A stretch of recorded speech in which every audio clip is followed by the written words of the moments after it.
nag jàmm ci seen bloc d'information la Tota bu àllarba fukki fan ak juróom ci weeru septembre ci atum 2021 mbokk yi tey li ñu fas yéene waxtaanee daa jëm ci mbirub cosaan ak aada surtout nag lu jëm ci mbirub musique dañ koy dégg yenn saa yi ñuy wax ne ñëwoon démb lañ daan way léegi waaye tuñ ko lu waral loolu ndax dañoo bëgg génnee suñuy kàddu way bu gën a baax wala ñu mënti exporter suñu musique ci nu mu gënee lan moo waral léegi musique bi nu muy demee yenn saa yi ti andi ay coow loolu lay solo su waxtaan tey gile xam ne dañoo am mbégte dalal ci plateau bi ñaari kàngam yoo xam ne bu nekk ci domaine bi mu nekk ràññee nañ ko ci bu baax ci sama ndeyjoor Baba Amdi kenn dootu ko présenté ci biir scène musicale bu Sénégal mu nekk artiste nekk itam compositeur nekk koo xam ne bind na ay nit jaaraat yi ñu nuyu ko dalal ko bu baax ci plateau bi Baba. waaw dama lay remercier bu baax a baax ci invitation bi ci turu émission bi. di remercier aussi les ingénieurs de son les hommes de l'ombre di am mbégte parce que bi ma xamee que ne grand Alioune moo fi nekk ak yow it si sa xam-xam macha allah vraiment j'étais ravi de faire l'émission et c'est un plaisir d'être là parce que fii suma kër la di nuyu nag tout le mouvement reçu di xam ne ñoom ñu ngi seetaan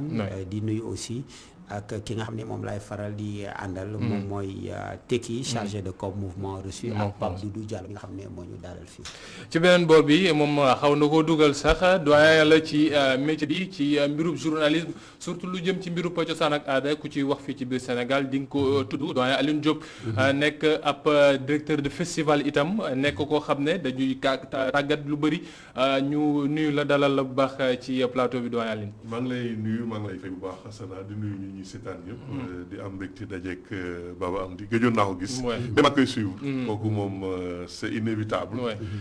di ko encourager ci initiative yi muy jël parce que loolu dafa am solo dañ ko soxla alors doyen ñu dugg ci waxtaan wi bind ak way nekk ñaari mbir yoo xam ne kenn mënul jël benn bi bàyyi beneen bi ndax kuy woy dina am musique bu ñu la tegal waaye dina am kàddu yooyu teg ci kaw musique ba yenn saa yi ñuy wax ne kàddu yi day réer du ñu fàtte ko gën a topp musique bi musiciens yi di wax ne faw ñu génne suñu musique àdduna nu muy doxee suñu xoolee Sénégal ba muy Sénégal ak léegi lu jëm ci mbir musique dafa nekk loo xam ne daf fi am solo ndax chaque fois dañ ci daan véhiculer message jamonoy indépendance ba ñu paree indépendance pour affirmer suñu culture am na nuñ ci daan demee ñuy fàttaliku Youssou Ndour ñeneen ak Omar Pène Ismaïla Lo Cheikh Ndigal Lo Baba Maal ñeneen ñu mel ñoo ñëpp nekk ñoo xam ne dañoo marqué scène culturelle Baobab ñoo ñëpp nekk ñoo xam ne dañ leen fàttaliku ndax yenn saa musique bu ñuy joxe waaye tamit bind bi ci ànd léegi soo doon def lecture entre ñooñu période boobu ak léegi période bii ñu nekk diggante disons 2010 wàcc ba léegi nan nga seetloo musique bi est-ce que am na avancement côté musicalement wala am na recul côté écriture am na avancement laay wax lu positif laay wax génération yi ñoo bokkul c'est vrai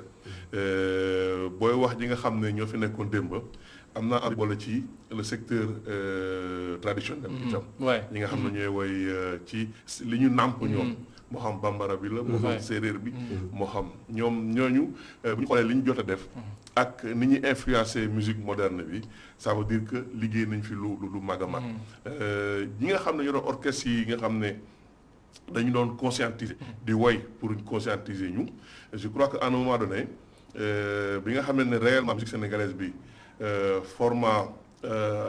afro cubain la yoroon xëy na texte yi demeewul woon noonu parce que ñoon imiter rek les cubains yenn saa yi ñu dugal ci leneen mais après évolution bi ak ñenn ñi Wato Sita Xalam et cetera ak Youssou Ndour bi muy ñëw ñooñu ñëpp ak ñoom Ismaël Lo ñuy veiller ci texte yi wax texte yi am solo ñuy wax société yi dugg ci biir kër yi mais bi ñu dem ci kanam ba jeunes yi ñëw léegi jeunes yi seen beneen tendance ñuy indi ci wàllu mbind mais li ñu seetlu mooy ba léegi exploité wuñu ñi nga xam ne bind rek mooy seen liggéey ñi nga xam ne bind rek mooy seen liggéey ñu dem exploité la mais nag mun nga woy ba pare bind li ngay woy kooku moom yaa aucun problème mais ba léegi corps de métier boobu amagul doole fii Sénégal nit ñi dem di fa tibb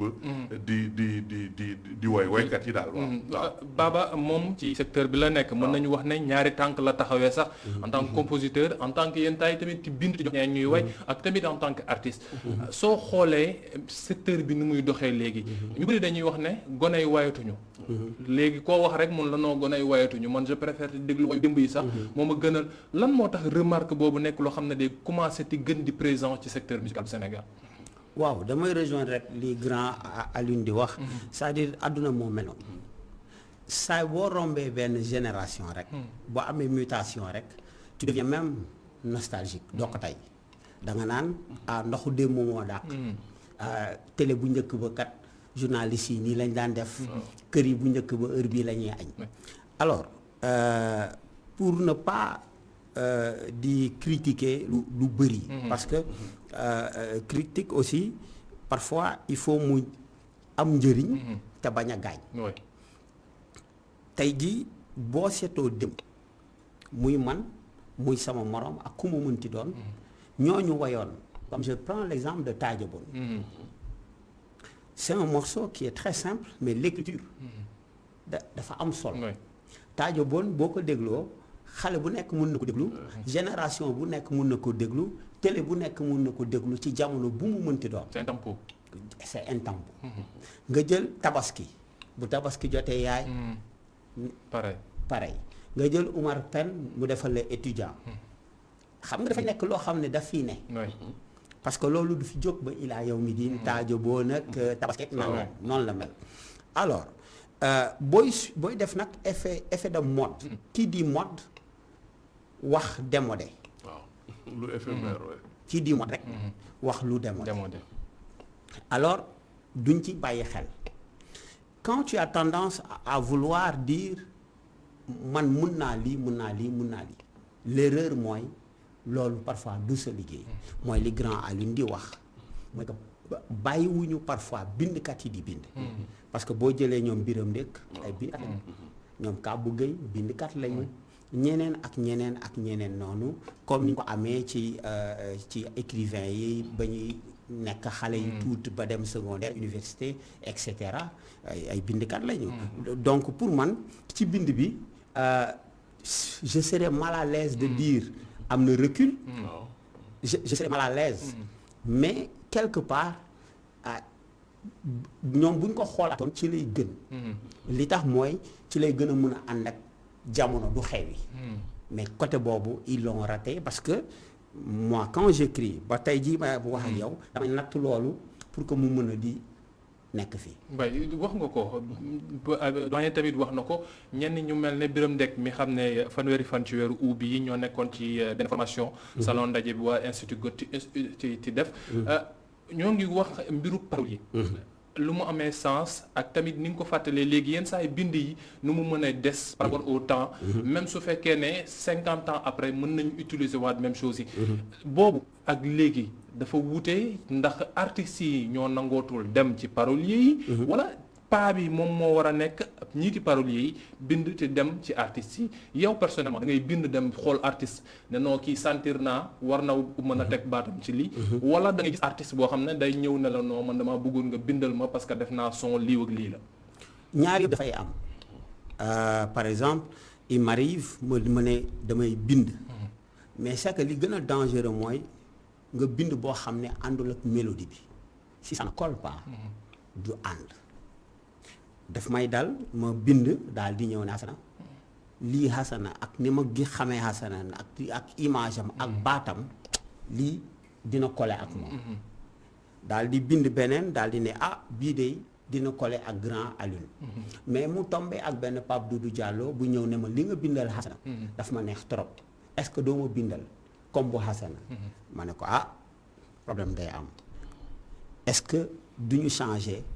ma defal la façon bi léegi nag da ngay gis dafay am xëccoo lu waykat bi daf lay wax non man dama bëgg comme bu Hassana wala mu ne la man bëgguma nga changer sama texte defal ma musique bi kese et là moi je dis y a aucun souci mais garanti lu ma la pour mu nekk morceau buy cartonné donc ñaar yooyu yëpp dafay woy di am lu bëri ak bind la loo xam ne da ngay obligé denc ko parce que moment bi jotagul pour nga bàyyi ko après dañ lay mere waaw c'est un réel problème. bind bi tamit yenn saa yi yaa ngi wax léegi dafa am ay paroles yi am ñoo xam ne ñu mel ne Biram Ndék ni mu ko waxee ñoom Kaba ak ñeneen ñooñu ay ñoo xam ne dañ leen ràññee ci bind la est-ce que dafa nekk benn denrée rare wala dafa am ñoo xam ne ñoom ñoo ko doon def léegi ñu génn ci kenn xamatul kan mooy bind kenn xamatul kan mooy composé ak kan moo war a ñëw teg baatam ci mbir yi. am na ay paroliers yoo xam ne kenn xamu leen. parce que demuñu itam ñëw ñu fekki nit ñi. léeg-léeg nga di si sama en tout cas si sama liggéey. nga gis koo xam ne am naa ay texte mais dama ko bëgg a protéger souvent sax duñ ko protéger. dama ko bëgg a protéger bëgg naa ko joxe artiste naka laay def dem ci artistes yi. dafa am ñoo xam ne yàlla moo leen bindee noonu. dañuy toog rek. waaw di même donte ñoom dañu war a considérer seen bopp comme ñu nekk ci musique. secteur musical bi ñu dem. présenté wu dem wane wu kon li Baba wax léegi ne paroles yi mën nañ dem. comme ñeneen mën nañ ñëw si ñoom. mais denrée rare la parce que léegi pratiquement boo jëlee 90% ñi woy yëpp seen woyu bopp la ou bien lu ñu tiré ci folklore bi. wala ci ay classique mais pratiquement booy lim gis nga li ñu fi wax yëpp ñu ngi wax bi rek Kabou Gueye. waaw am na ñeneen. c'est une réalité mais encore une fois parolier dëgg mu fës mu génn bari la wuñ ci dafa mel ni. en tout cas am ñoo xam ne ñu ngi nekk seen kër bind teg. mais ñooñu il faut ñu génn il faut ñu ñëw ci nit ñi. est-ce que tiit amul parce que ñii di paroliers yi peut-être mën nañu wax ne est-ce que jar na may dem parce que artistes yi léegi. ñu ma gisee ñuy doxalee. ñenn ñi dañuy yaakaar ne ñoom rek ñoo war a bind. ñoom ñoo yaakaar ne non man am naa xam-xam bi. comme que maa ngi way rek. kon man maa war a bindal sama bopp diw su ma joxee. mën naa ci soppi li est-ce que loolu tamit ndax yenn saa yi da ngay dégg ñenn ñun la. lii laa ko joxoon. mu soppi ci mot bi wala mu soppi ci phrase bi. changer woy bi yëpp. yëpp dañ ci war a waxtaan. boo joxee nit. bon dafa mel ni ku bind livre am. bind naa sama livre nii la tudd. Baba am di ñëw ne ma grand. ci dama ko bëgg a def film. dañuy waxtaan. parce que mënul def film exactement li ma bind. ce n'est pas possible. donc texte boobu il faut ngeen waxtaan ci pour nga mu nangu li nga xam ne moom nga ci changer ci sa biir woy. mais fondamentalement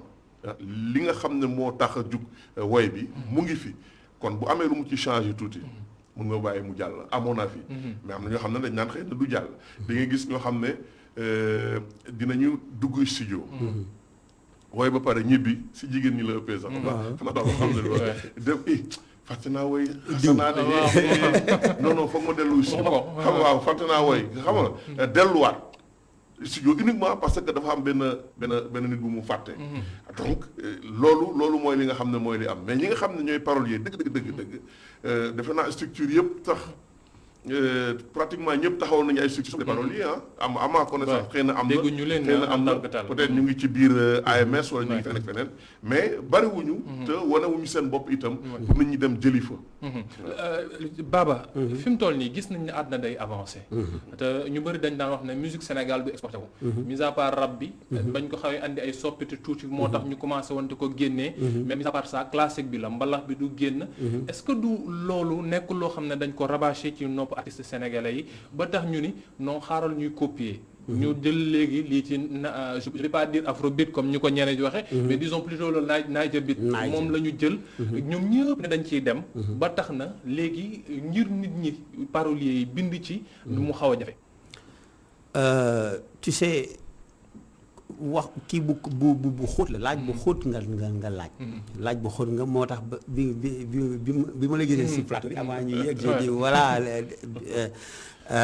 c'est mënoo wax que ne loolu la parce que nous ne sommes pas tellement organisés pour nga ne sondage yi kat ñun kat bi ñu defee étudier di lii la ñu jox ñun amuñu ay baromètres yu wóor amuñu ko dañ naan la rek non wayu diw bi kat marché la kon xaaral ma copier mais le problème qui se pose mooy avec le Niger beat comme bi nga wax nii loolu c'est une histoire c'est depuis Fela Femi Chadé ainsi de suite maintenant dëkk dafa war a am histoire su amee histoire da ngay gis tout naturellement comme le football sport la mais boo demee Brésil dafay dem ba mel ni seen culture mais tout naturellement munoo yeewoon ne Sénégal amuñu ay bindkat si nous avons des écrivains mais est-ce que am nañu ay bindkatu way mais nous avons d'excellents écrivains yoo xam ne ku ko fàttee rek boo delloo ci école primaire di nga téere ngi wër àdduna suñu ay téere def naa bokk nañ ci ñi gën a mais bien sûr ci ñi gën a mën a bind parce que ku ki di Senghor rek tout de suite da ngay taxaw maintenant grand Alioune li mu wax dëgg la def problème dafa am mooy que bu fekkee ne da nga toog sa coin nga ne du ma seeti diw xaar ma protéger ko boo ko fa protéger tam du am njëriñ maintenant pour répondre à ta question ça va être compliqué tu sais moom laa ne ñun amuñu ay vraiment ay baromètres yoo xam ne daf lay wax sur YouTube moom la ñu mujj def baromètre nombre de vues sur YouTube nombre de vues sur 6 heures ay Spotify yooyu la ñu mujj te daf lay nax ni mu lay naxee c'est incroyable c'est-à-dire que tu as 2000 personnes yoo xam ne ñoo nekk ci sa kii nu mu tudd ci sa répertoire nga def ko ci sa statut ñëpp xool nga foog ne affaire bi dox na nga tëgg soirée tu n'auras pas ces 2000 personnes non tu ne les auras jamais de la vie parce que même pour nga même si tu as 10 000 abonnés nga am 20 000 abonnés nga am mais boo moytuwul 100 personnes 50 du ñu jóge ci abonné yow ñëw ce soir donc c'est un réel problème du loolu du baromètre fiable bu ñu mën a jël non du baromètre boo mën a jël maintenant musique naija bi ngay wax bi poussé boy ñu dem foofu man j'ai fait l'apologie de la musique sénégalaise à l'université pour dire à ces artistes yéen a ngi usurper identité jàmbur moomu leen ko parce que lii ngeen foog ne moo leen di jaayloo du leen jaayloo parce que même question bu may poser est-ce que yow da nga gis fii kuy def afro mu feesal grand théâtre wala di jouer ci est-ce que am na lan moo koy feesal du mbalax wala rap si dëgg la n'est-ce pas donc loolu nax na leen mooy li nga wax léegi nii mooy YouTube tout ce qui est GAFA whatever moom moo lay nax quoi maintenant je ne sais pas problème parce que mënoo di pointer du doigt ay nit ne nit ñi par exemple nangam la ñuy def ñii nangam la ñuy def mais il y a un problème de survie aussi parce que fii ku wayul sa géer doo dund soo moytuwul doo dund ba léegi ñu des ci mbir mi ba léegi mélodie ñi def composition muy musiciens yi nekk ci ginnaaw ak bindkat yi yenn saa yi dafa mel ne dafa am xëccoo buy am ci diggante ñaar ñi man sama way bi lii la yow man sama bind moo war a gën a génn non man sama musique moo war a gën a génn est-ce que du xëccoo boobu ndax yenn saa dañ ko seetlu léegi les tubes qui cartonnent à l'étranger ay tubes la yoo xam ne quelquefois c'est 2 minutes 3 minutes simplement te son bi la nit yi di gën a dégg parce que moom la ñuy jël def ci ay TikTok ay yeneen yu mel noonu est-ce que du loolu nekkul loo xam ne ndaw yu nekk fii ci biir réew mi te ñuy dugg léegi ci musique dañ koy gën di bàyyi xel ba ñoom dañuy wax ne su ma neexee way du coq à l'âne mais musique bi na génn rek waaw tey jii bu fekkee dama delloo question bi grand Alioune moom xam na li may wax bu baax mës na ma invité ci benn émission te loolu amul way c'était juste ay reprise yu Ndour yuy rappeler nit ñi mélodie bi moo lay rappeler foofu encore une fois Hassana yow sa ay question dafa metti comprends li ma expliqué non yow artiste nga mettiwul ci yow waaw c'est une manière de dire que gis nga da ngay toll foofu xam ne yow leen rekk la yitteel naa feeñ sama yoon nekkul ci li muy jar ñaata laay fay pour musique bi parolier bi xëccoo dafa mës a am ci àdduna depuis avant sax nit ñi di nekk ay société civilisée xëccoo nit ñi dañu xëccoo tout le temps depuis tubaab yeeg nit ñu ñuul ñi ñoo ci yam maintenant mais aussi boo nekkee kàngam dëggantaan di faral di def résultat pour nga gis kuy xëccoo ki yow day jafe parce que tey Messi pour mu xëccoo keneen koo xam ne kooku ci boppam mooy xam ne Messi moo fi ne problème bi mooy que su ma nekk bokkee terrain Messi wala Cristiano il va me voler la vedette wala vraiment il va marquer des buts day wane man sama ay limites maintenant li nga wax am na ci yenn studio yu mu am ci yenn arrangeurs yu mu am mais attention. boo ñëwee nga xool ak Habib Faye ngay liggéey ak moom. da nga xam ne Habib Faye ngay liggéeyal de. su ne la ne su la ne A la. yow da ngay xam ne. moo fa war a taw. non da teg baat. da ngay xam ne A la.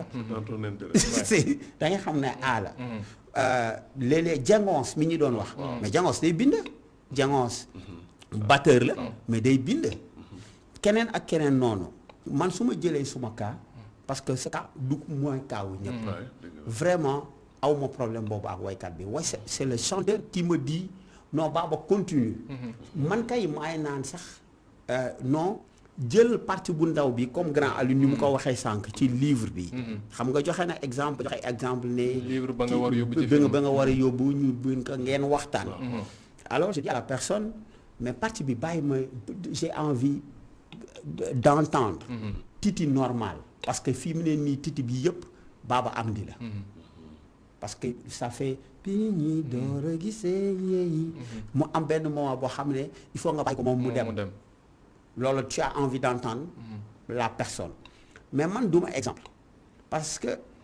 moment boobu man maa ngi calculer nu morceau bi di jaayee mu jaay mais l'arrangeur dafay am benn handicap bi moom mooy s'il n'est pas un bon marketeur moom day focus rek ci ay guitare am ak moom li mu def day fàtte waykat bi ça c'est un réel problème alors est-ce comprendre nga un peu ce que je veux dire da ngay bëgg dégg sa guitare da ngay bëgg waaye booy gis nga li ma dawal fii alors que moment boobu du yow war a dawal du c'est pas toi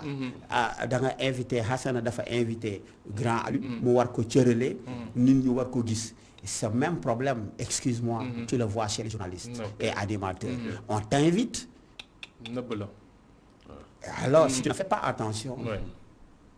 dañ lay voler bëgg voler doyen ni mu expliqué ci loolu maanaam guéguerre su fekkee mën nañ ko woowee noonu sax peut-être ku nekk da nga bëgg ti fësal li ngay def rek mais xëccoo bi entre bindkat bi arrangeur bi yooyu noonu yenn saa yi est-ce que ça arrange la musique sénégalaise parce que ñenn ñi dañuy wax ne bëgg nañu gisaat musique sénégalaise nekkaat fi mu newoon ni ensemble lyrique daan représenté Sénégal feneen ñoom Baaba Maal ñoom Ismaïlou yeneen salle yu mag yooyu ñu daan dem ñu mën a delloo si waat musique sénégalaise guéguerre bu ndaw boobu noonu est-ce que nekkul loo xam ne dañu war a xool nu ñuy trouver terrain d'entente pour mën a avancer ci musique bi. forcément xam nga xëccoo bu amee rek bu ko nekk téye fi muy téye. orgueil dugg rek. dafay yàq. mais liggéeyu collectif la. il faut diisoo. yenn saa yi gars yi toll foo xam ne